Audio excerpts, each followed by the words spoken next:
It started like most Saturday mornings. One or two many beers on the Friday afternoon before made for a slow morning, but nothing that a couple of devil-cut tinnies wouldn't fix. We were heading up to Lanky's Creek to attach an awning that was up there. Jack did a quick check on the engine to make sure everything was in working order. It seemed to be, apparently. What is it? Is it short? Very angry fucking. That's excellent. Not sure what it means or why it's fucking there or anything. Are you getting me or are you getting the chook? Both. Once we had the van packed full of the necessary equipment, like beer and a couple of bottles of spirits, we hit the road for what should have been a pretty standard weekend trip. I miss the earth so much, I miss my wife. It's lonely out in space. Such a timeless flight. We decided to change the normal route and opted for a slightly longer, different way to get up to Lanky's. Seemed like a good idea at the time. A log crossed our path, but it was no match for the transit. Man, they think I am at home. Oh, no. Good on you, little Vanny. It was roughly at this moment when we took a wrong turn that would turn our little detour from a couple of hours into a couple of days.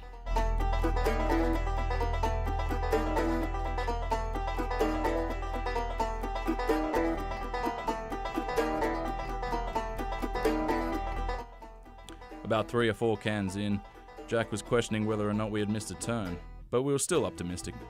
He remembered an old wood cabin that was just a couple of tracks away, and we decided to go down for a look. But we came across this transit-swallowing mud hole. We did what anyone would do in a van, scouted a way around, moved any logs that got in our way, and we were ready to roll. It was at this point when we both started forgetting how to talk. What does they say about the path less travelled? What's that? What does they say about the path less travelled? Are we actually going to go around there? Yeah. Some skillful manoeuvring, and we were on the other side. The track was pretty rough getting down. Oh, there's a big log there, bro. yeah. Closer than I thought we were. How much have I got? Fuck off, bro. Fuck off. Say when. Beaver's Lodge was a pretty cool place, built and used by the local Hicks. It sits nicely in the bush, far away for anyone to bother you.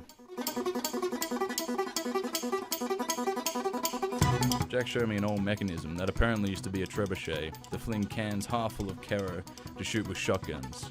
You gotta love country people. Fill the can with kerosene and launch the cunts in the air. Having enough of the lodge, we made it back up through the track and back on our way home.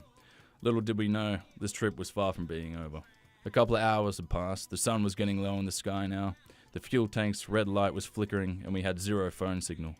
At this stage, we were unsure if we would make it out. That's when we stumbled across North Lookout. Up here, at this beautiful sunset and landscape, we forgot about our issues for a while and reminisced on the trip so far. It was absolute magic.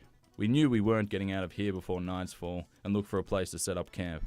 Luckily, Jack was living out of his van at the time, so we had food and a bed, but more importantly, we had beer.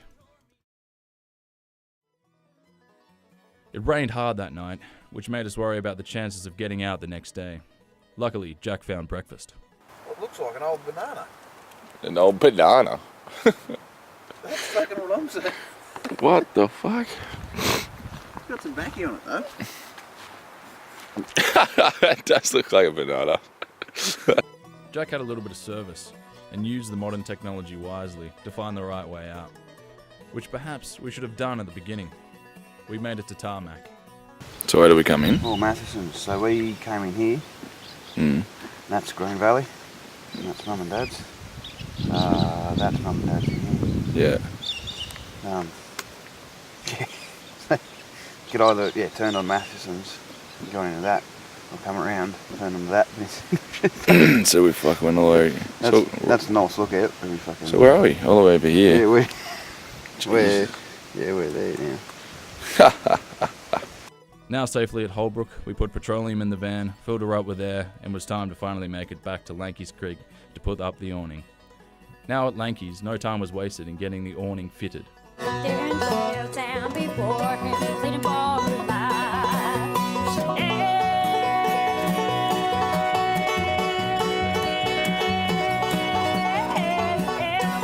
Down before The awning was fitted, and our weekend adventure was over.